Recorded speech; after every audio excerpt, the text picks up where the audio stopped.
नमस्कार प्यारे बच्चों, आज हम यहाँ पर क्षेत्रफल प्रमेय सीखेंगे। इससे पहले हमने पाइथागोरस प्रमेय और आधारभूत अनुपातिकता वाली प्रमेय सीखी।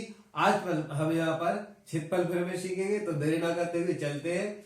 लिखा है, दो समरूप त्रिभुजों के क्षेत्रफलों का अनुपात इनकी संगत भुजाओं के अनुपात के वर्ग के बराबर होता है। मतलब दो समरूप त्रिभुज जैसे जी हमने बने हुए हैं। लिखा है त्रिभुजों के क्षेत्रफलों का अनुपात, यानी कि जो त्रिभुजों के जो क्षेत्रफल है इन दोनों का अनुपात कितना होगा। अनुपात यानी बटे में लिखने पर जिनकी जितनी संगत जो भुजाएं होंगी, जैसे ए बी और पी क्यू, ये क्या है, संगत भुजाएं हैं, तो ये संगत भुजाओं के अनुपात के वर्ग के बराबर होता है। ये हमें सिद्ध करके बताना। तो हम लिखेंगे दिया है वो क्या है, अपन लिखेंगे दो समरूप त्रिभुज। तो अपन लिख लेंगे दो समरूप त्रिभुज कौन कौन से हैं। दो समरूप त्रिभुज एक तो है हमारा एबीसी और दूसरा है हमारा तथा पी क्यू आर है। अब सिद्ध क्या करना है। सिद्ध में वो कह रहा है कि दो समरूप त्रिभुज के क्षेत्रफलों का अनुपात संगत भुजाओं के अनुपात के बराबर होता है। तो दोनों जो त्रिभुज है, इन त्रिभुज को हम अनुपात में लिख लेंगे। त्रिभुज ए बी सी का क्षेत्रफल, और वो कह रहा है कि दूसरे त्रिभुज यानी इन दोनों त्रिभुजों का अनुपात। तो हम एक त्रिभुज लिख देंगे, इसके अनुपात में लिख देंगे। दूसरा त्रिभुज लिखेंगे त्रिभुज पी क्यू आर का क्षेत्रफल। तो हमने इसमें लिख दिया पी क्यू आर का क्षेत्रफल। और वो कह रहा है कि कितने के बराबर होता है, इन दोनों जो त्रिभुज है इनकी संगत भुजाओं के वर्गों के बराबर। तो वर्गों के बराबर तो हम लिख देंगे यहाँ पर ए बी का वर्ग और बटे इसी की संगत भुजा कौन सी है, पी क्यू। तो हम लिख देंगे पी क्यू का वर्ग, या फिर बराबर में ए सी का वर्ग और बटे में हमारा क्या आ जाएगा ये पी आर का वर्ग, या फिर हमारा क्या आ जाएगा ये बी सी का वर्ग और बटे में इसके क्या आ जाएगा हमारा क्यू आर का वर्ग। ये इतने के बराबर होता है। इनमें से इसके बराबर या इसके बराबर या इसके बराबर ये होता है। अब हमें रचना करनी है। रचना में हम क्या करें, दोनों में एक एक हम क्या डाल देते हैं, लंब डाल देते हैं। ये एडी लंब डाल दिया और यहाँ पर हम इसको एन बना देते हैं, तो ये पी एन लंब डाल दिया। लिख देंगे हम रचना में, एडी लंब बीसी रेखा पर डाला तथा यहां पर लिख देंगे हम कि पी एन लंब कौन सी रेखा पर डाला, क्यू आर रेखा पर डाला। अब इतना लिखने के बाद में क्या करेंगे, उत्पत्ति में हम इन दोनों त्रिभुजों में चलेंगे। त्रिभुज एबीसी और त्रिभुज पी क्यू आर में लिखेंगे। तो हम लिखेंगे त्रिभुज एबीसी व त्रिभुज पी क्यू आर में क्या किया हमने, इसमें इस एबीसी त्रिभुज और पी क्यू आर त्रिभुज में चले। तो क्या करें हम, इनका क्षेत्रफल निकाल ले। तो त्रिभुज एबीसी का क्षेत्रफल, अब त्रिभुज एबीसी का क्षेत्रफल कितना है हमारा, इनका त्रिभुज एबीसी ये हमारा समकोण बन गया। डी डालने से हमारा एडी यानी कि एडी लंब डालने पर, और यहाँ पर ये भी समकोण बन गया हमारा पी एल लंब डालने पर। तो समकोण त्रिभुज का क्षेत्रफल हमारा होता है 1/2 और लंब और गुणा आधार। तो लिख देंगे हम इनका मान 1/2। लंब कितना है हमारा, इसमें एबीसी के में एडी है तो एडी लिख देंगे, और गुणा आधार कौन सा है हमारा बीसी, तो हम लिख देंगे बी और सी। इस समीकरण बना लो हम इसको एक। तथा अब हम चलेंगे किसमें, अब हम इस त्रिभुज पी क्यू आर में चलेंगे। तो लिखेंगे त्रिभुज पी क्यू आर का क्षेत्रफल। अब हम यहाँ पर त्रिभुज पी क्यू आर का क्षेत्रफल निकालेंगे और लिख देंगे यहाँ पर वही का वही 1/2 गुणा लंब गुणा आधार, और यहाँ पर मान रख देंगे 1/2 गुणा लंब का मान कितना है हमारा, लंब पी एन है तो पी एन लिख देंगे, और यहाँ पर गुणा में आधार कितना है हमारा क्यू आर, सो हम लिख देंगे क्यू आर। इसको समीकरण मान लो 2। अब हम क्या करेंगे, समीकरण 1 में समीकरण 2 का दे देंगे भाग। लिखेंगे समीकरण 1 में समीकरण 2 का भाग देने पर तो 2 का हम भाग दे देते हैं और हमने लिख दिया ये भाग में कितना लिखेंगे, त्रिभुज ए बी सी का क्षेत्रफल। इसमें हमें भाग किसका देना है, पी क्यू आर का। तो हम लिख देंगे त्रिभुज पी क्यू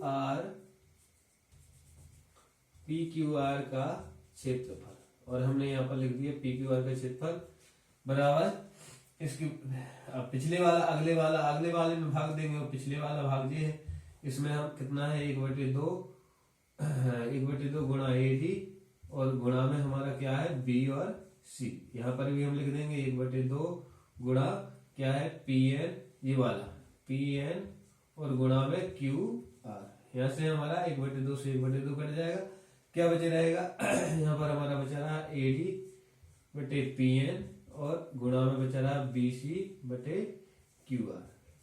इसको स्थिति मान लो 3। अब क्या करें स्थिति 3 मान के अब हम यहाँ पर क्या करें कि ये देख लो, ये तो दोनों ही हमारे दिए ही हुए हैं कि 2 समरूप त्रिभुज एबीसी और पी क्यू आर समरूप है। अब हमें ये देखना है कि ये और ये समरूप हमारी आकृतियां हैं कि नहीं। तो हम लिखेंगे यहाँ पर त्रिभुज क्या है ए डी बी व त्रिभुज अगला कौन सा है पी एन क्यू में। अब लिखेंगे हम इसमें क्या है, इसमें हमारा इसमें देख लेंगे ये दोनों ही हमारे समकोण है कि नहीं। तो समकोण बताने के लिए हमें 2 कोण या 2 संगत भुजाएं बराबर होनी चाहिए, तो हम यहाँ पर कोण बता सकते हैं, इसीलिए लिख देंगे हम कि कोण डी बराबर कोण एन क्या है, ये प्रत्येक 90 डिग्री है। हम लिख देंगे प्रत्येक 90 डिग्री है। दूसरा लिख देंगे हम कि त्रिभुज क्या है ए डी बी बराबर त्रिभुज पी एन क्यू क्या है, दोनों ही समकोण है, तो लिख देंगे समकोण है। अब इसलिए क्या है ये त्रिभुज ए डी बी समरूप है त्रिभुज किसके पी एन क्यू के। लिख देंगे यहाँ डबल ए समरूपता प्रमेय से। इतना करने के बाद में अब हम क्या करेंगे, यहाँ पर इस त्रिभुज को और दर्शा लेते हैं। त्रिभुज ए बी सी समरूप है त्रिभुज पी क्यू आर। क्यों है, क्योंकि ये हमें दिया है, तो हम लिख देंगे दिया है बस। अब लिख देते हैं, लिख देंगे हम जानते हैं, क्या जानते हैं, हम जानते हैं कि समरूप त्रिभुजों की संगत भुजाएं कैसी होती हैं, समानुपाती होती हैं। हम लिख देंगे समानुपाती होती है।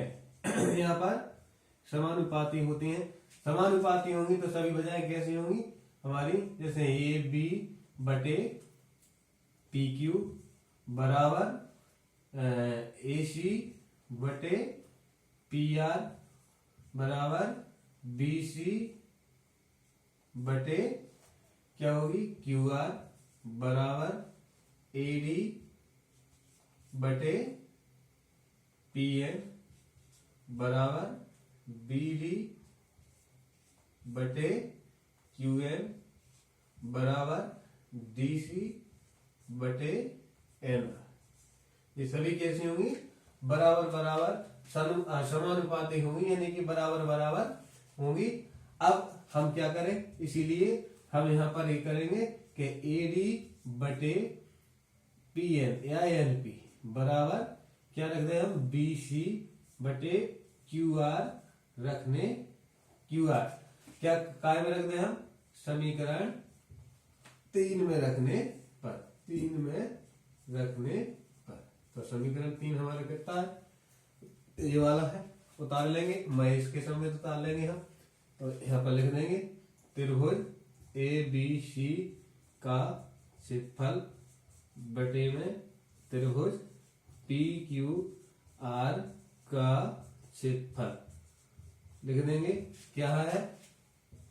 एडी गुणा बीसी बटे में पी एन गुणा क्यू आर। इस पर मान रख देंगे हम, एडी की जगह क्या रख दें? बीसी गुणा बीसी जे है, और यहाँ पी एन की जगह क्या रख दें हम? क्यू आर, और गुणा में क्यू आर है।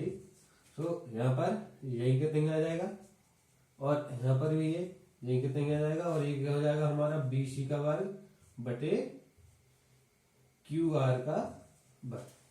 इसी प्रकार हम लिख देंगे कि इसी प्रकार से त्रिभुज ए बी सी का क्षेत्रफल बटे में त्रिभुज पी क्यू आर का क्षेत्रफल बराबर बीसी का वर्ग बटे क्यू आर का वर्ग बराबर, अब जितने भी हैं हम लिख देंगे ए बी का वर्ग बटे पी क्यू का वर्ग बराबर, आगे हमारा कौन सा है? ए सी का वर्ग बटे में पी आर का वर्ग सिद्ध हुआ। तो इस प्रकार से हम इस त्रिभुज क्षेत्रफल वाली त्रिभुज को हल कर सकते हैं। इसी प्रकार इनके और अन्य भाग भी हम सिद्ध कर सकते हैं, और आगे बढ़ा के एक हमने सिद्ध कर लिया, बाकी भी हम सिद्ध कर सकते हैं। तो आज हमने क्षेत्रफल प्रमेय सीखी, अब अगली अन्य सवाल सीखेंगे। तब तक के लिए धन्यवाद।